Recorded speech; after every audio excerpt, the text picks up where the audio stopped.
All right, welcome to another episode of Better Together at Math with Shinrai Sensei.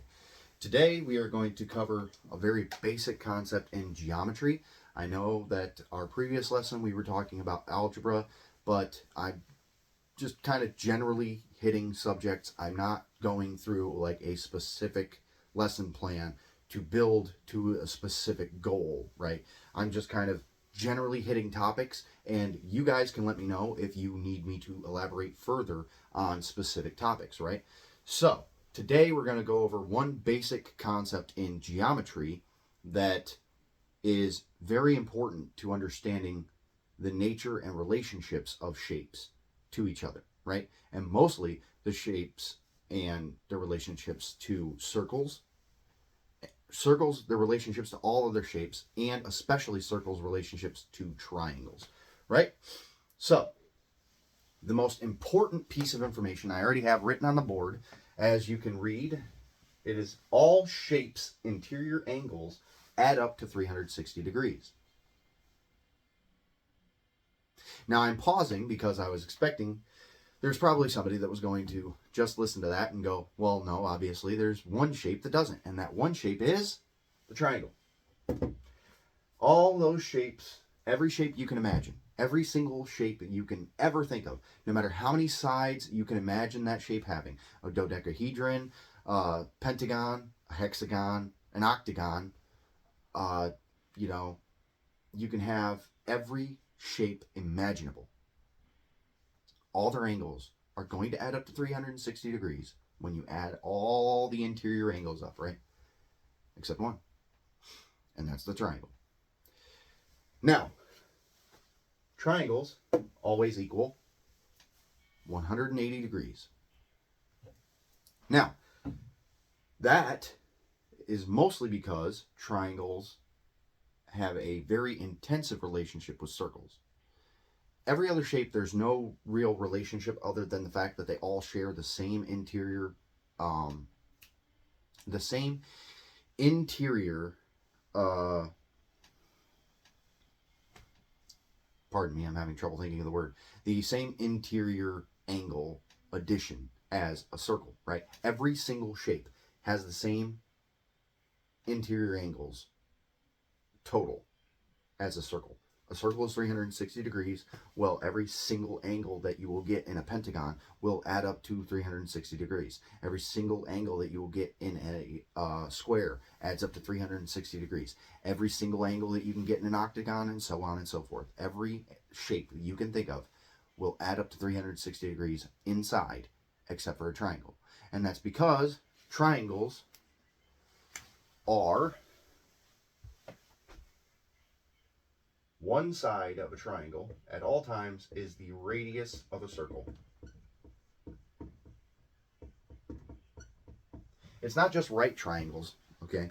Contrary to what, trigonometry might tell you, right? Which, by the way, trigonometry is the mathematical reason why, or I shouldn't say the mathematical reason why, it's the mathematical field that orients around triangles, because triangles, really, trigonometry is not about triangles. It's about finding circles' radius, right? And every single shape you can imagine, you can break it down into triangles. So whether it be a pentagon or a hexagon, right? Well, a square, the easiest one to think of is a square, because a square you can cut it up into two triangles that fold out, right? Or a rectangle, you can cut it up into two triangles that fold out from each other. But a lot of people don't realize it until they start looking at it. But all shapes can be broken down into triangles if you just put the center of the shape, direct middle of that shape, draw a point there. You can draw all of those sides as individual triangles, and all those triangles are going to form into they're going to form radiuses of the shape, right? So a radius is not exclusive to circles, contrary to what it is most often used as, a radius does not always necessarily mean a circle. A radius just means that it's halfway across it's halfway across bisecting a shape, right? So radius is just half of the bisection of a shape. So if I'm trying to cut a shape perfectly in half, and I stop halfway, I've technically stopped at a radius of that shape. Now, radiuses are more often associated with circles, right? But there's a radius in every shape. Because if I draw a middle point here, right dead center in the square, and I start drawing triangles, I'll get 4 triangles out of that square. And the triangle will have a radius that cuts across that square. That gets directly to that center of that square. And really, at that point, then the square can be somewhat equated with a circle. That's the weird thing about geometry, is really at the end of the day, all shapes are just variations on circles in a weird way. Obviously, these shapes have edges that we think of, but if I was to draw a shape, hypothetically, that had 1 million sides, you ever notice that the more sides the more sides that a shape takes on, the more sides that you draw on a shape, right? The more that shape, when you zoom out from it, looks like a circle. It's kind of strange, isn't it? So really, all shapes are just slight variants on circles. It's strange how that works, but it is. So a square is just inside of a circle.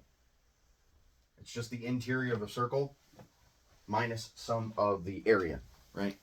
You're just removing some of the area from the circle. The only difference between the circle and the square, obviously other than its appearance, is its area. Because if I was to draw a circle that fully encompasses that square, which, pardon me for not doing a very good job of that, but if I was to draw a circle that perfectly encompasses that square by hitting every one of its 4 corners and being, I take a little compass and draw a perfect circle around this square, hitting every one of the 4 corners exactly on its end, right? The only difference between that square and that circle is going to be a little bit of area lost to edging off and forming the square, right? But that is the only difference between those two shapes from a geometry standpoint, is their area changes, right? Obviously, from an appearance standpoint, they are entirely different shapes. But, once again, like I said, it's kind of strange, but from a geometry standpoint, if I draw a million sides, a shape with a million sides, right?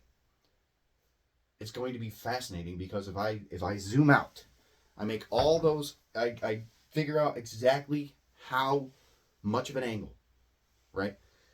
And maybe someday, if I get the chance and I get the time, I will do my best to make like 100-sided shape, or let's say a 360-sided shape. That's even better, because then I can just do a 1 degree, and then I just need to make every side equal length. So sometime, I hope I can get some materials together and I can make a 360-sided shape, so that you guys can see that once you make that shape and zoom out from it, it will have such a round appearance that you won't even be able to, it will be indistinguishable from a circle when you zoom out from it. And like I said, the more sides you add to an object, the more round it looks, the more circular it looks. It's really strange how that works, but it is. So geometry is kind of funny about that. But triangles are the only shape in geometry that cannot be equated to a circle from the standpoint of having the same interior angles. because a triangle is technically a bisection or a cross section of a circle. You're cutting a section out of the circle to create a triangle. So that's why triangles are the really most unique geometric shape, but they're also so unique we had to create an entire field of mathematics because the correlation between triangles and circles had to be explored further in trigonometry. And we will get into some basics of trigonometry as well, once again, in a future episode. But I kind of wanted to share with you guys some of how weird math can be by talking about how, well, strange geometry is. So thank you guys for tolerating my rant on the strangeness of geometry and the strangeness of shapes in general, and how weird triangles and circles and squares and everything really can be if you break them down to their most basic of parts and functions. And I hope you guys have understood that all shapes' interior angles add up to 360 degrees, except for triangles, whose interior angles all add up to 180 degrees. And if you guys want me to go further into detail on this sooner rather than later, then please, once again, feel free to leave a comment in the comment section below. I can go through trigonometry for you guys as much as you want to, or we can just stick with the kind of dabbing into multiple different fields and getting a feel for every one of them, right? But I think that will conclude today's lesson, and I look forward to seeing you guys in the next one.